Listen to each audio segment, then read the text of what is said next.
데카메론. 아내와 딸을 도둑맞은 문효네 골짜기의 호인. 문효네의 골짜기에 대단한 호인 한 사람이 살고 있었는데 그 남자는 돈을 벌기 위해 나그네에게 음식을 팔고 있었고 가난해 집이 작았지만 사람을 가리는 편이라 낯익은 몇 사람에게만 가끔 잠자리를 제공하곤 했습니다. 그런데 그 남자의 부인은 상당한 미인으로 자녀 둘을 데리고 있었는데 하나는 나이 16 되는 예쁘고 참한 처녀였고 하나는 아직 어머니의 젖을 먹는 돌전의 아들이었습니다.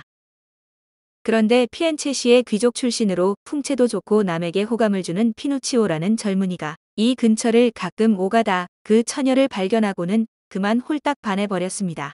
그리고 처녀도 이런 훌륭한 청년에게 사랑받는 것을 자랑으로 알고 오래오래 사랑해달라는 뜻에서 상냥하게 대하다 보니 어느새 그가 좋아지고 말았습니다.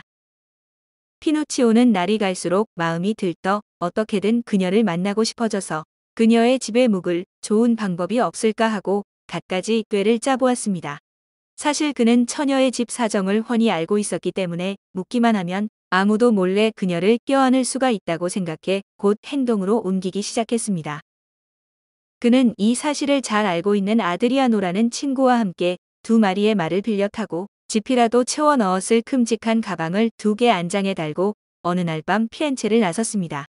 그들이 길을 멀리 돌아서 문효네의 골짜기에 당도했을 때는 이미 밤이 이슥한 때라서 마치 로마냐에서 돌아오는 것처럼 뒤로 돌아가 그 호인의 집 문을 두드렸고 주인은 2사람을 잘 알고 있어 곧 문을 열었습니다. 우릴 하룻밤 재워줄 수가 없겠어. 실은 피렌체에 들어갈 수 있을 줄 알았는데 보다시피 생각과는 다르게 이런 시간에 여기까지밖에 못 오고 말았어. 피누치오님, 여기는 도련님 같은 분을 주무시게 할 만한 집이 묵된다는 것을 잘 아시겠죠. 하지만 이런 시간에 도착하셨으니 다른 데 가실 수도 없으시겠죠. 좋습니다. 기꺼이 잠자리를 제공하도록 하겠습니다. 이렇게 젊은이들은 말에서 내려 작은 방으로 들어가 우선 말을 돌본 다음 갖고 온 음식을 꺼내 주인과 함께 식사를 했는데 이 집에는 좁은 방 하나밖에 없어 주인은 머리를 짜내 조그만 침대 3개를 놓았습니다.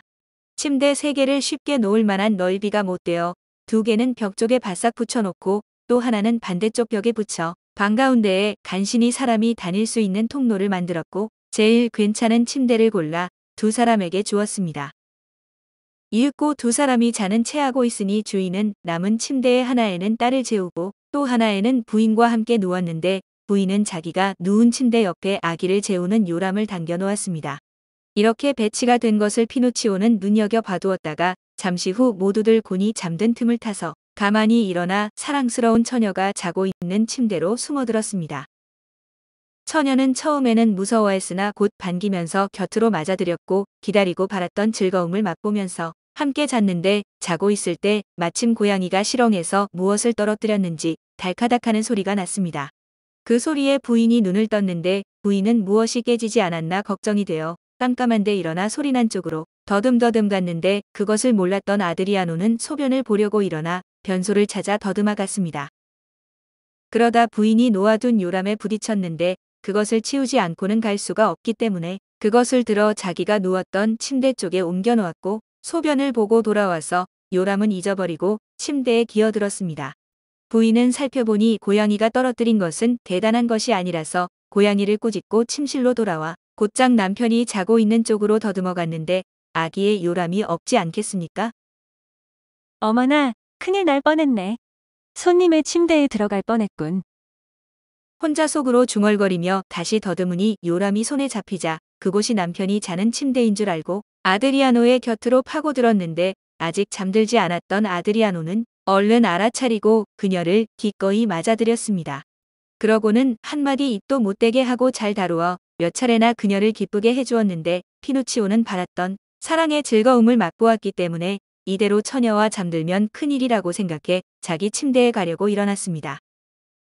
자기 침대로 가려다 요람에 부딪히자 그곳이 주인의 침대인 줄 알고 조금 더 가서 주인과 함께 눕게 되었는데 주인은 피누치오가 파고들자 눈을 떴는데 피누치오는 아드리아노의 곁에 누운 줄 알고 이렇게 말했습니다.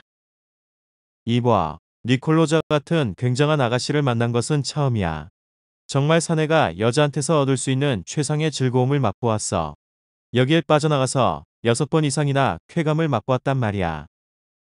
주인은 이 말을 듣자 발끈해서 이놈은 여간 악마가 아니군 하고 혼잣말로 중얼거린 다음 분노를 터뜨리며 어째서 그런 짓을 했는지 까닭을 모르겠소. 이 원수는 반드시 갚고 말 테요 하고 뇌까렸습니다. 피노치오가 별로 영리한 편은 아니라 잘 둘러대지 못하고 어물거리고 있자 남편과 자고 있는 줄로만 알고 있던 부인이 아드리아노에게 저런 우리 집 손님들이 서로 말다툼을 하는군요라고 말했습니다. 아드리아노가 웃으면서 놔두라고 좀 싸우라지. 어젯밤에 너무 마셔대더군이라고 말했는데 부인은 아드리아노의 목소리를 듣자 바로 자기가 어디에 있고 누구와 자고 있는지 깨달았습니다. 그녀는 영리한 여자라 아무 말도 하지 않고 일어나 어린애 요람을 들고 깜깜한 속을 더듬어 딸의 침대 곁에 갖다 놓고 딸과 함께 누운 다음 남편의 목소리를 듣고 눈을 뜬 것처럼 해서 남편의 이름을 불렀습니다. 그녀가 뭐 때문에 피노치오님과 다투느냐고 묻자 남편은 이 친구가 니콜로자와 잤다고 짓거리는 말을 못 들었냐고 하자 부인은 얼른 둘러댔습니다. 그분은 아무렇게나 짓걸리고 있는 거예요. 니콜로자가 그분과 잘 리 있나요? 내가 줄곧 여기 누워 있었는데요. 그런 말을 믿다니 당신 저 어리석군요. 두 분은 간밤에 너무 마시는 듯 싶더니 아마 밤중에 꿈이라도 꾸시고 꿈속에서 쏘다니시다가 재미를 보신 모양이지요. 목을 분지르지 않은 게 다행이에요. 피누치오님은 거기서 뭘 하세요? 어째서 자기 침대로 안 가시지요? 아드리아노는 부인이 자신의 수치와 딸의 수치를 둘러대는 것을 보고 입을 열었습니다. 피누치오, 자네는 꿈을 꾸고 일어나 그 꿈을 사실처럼 말하는 버릇이 있잖나. 언젠가는 혼이 날 테니 조심하라고 몇 번이나 타일렀는데 자, 이리 오게.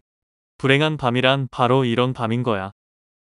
주인은 아내가 한 말과 아드리아노의 말을 듣고는 피노치오가 꿈을 꾸었다고 믿어 그의 어깨를 흔들어 깨우며 일어나 자기 침대로 돌아가라고 했고 피노치오는 꿈꾸는 사람 같은 신용을 하면서 새삼 헛소리를 했습니다. 그러자 주인은 배꼽을 쥐고 웃어댔고 피노치오는 아직 졸려 죽겠는 듯한 동작으로 느릿느릿 주인 곁에서 일어나 아드리아노가 있는 침대로 돌아왔습니다. 이윽고 날이 새서 두 사람은 일어나자 주인은 다시 크게 웃으면서 꿈 이야기를 꺼내며 피노치오를 놀려댔는데 두 젊은이는 두세 마디 맞장구를 친 다음 말 한 장을 얹고 가방을 실었습니다. 그리고는 주인과 한 잔 나눈 다음 말에 올라 피렌체로 떠났는데 일이 성공했을 뿐 아니라 결과도 잘 되어 둘은 크게 만족했고 피노치오는 그 뒤에도 다시 좋은 방법을 찾아 여러 차례 니콜로자와 몰래 사랑을 나누었습니다. 니콜로자가 어머니에게 그분은 확실히 꿈을 꾼 것이라고 주장했던 것은 두말할 필요도 없었지만 어머니는 아드리아노의 포옹을 떠올리고는 자기만은 꿈을 꾼 것이 아니라고 혼잣말로 중얼거렸습니다.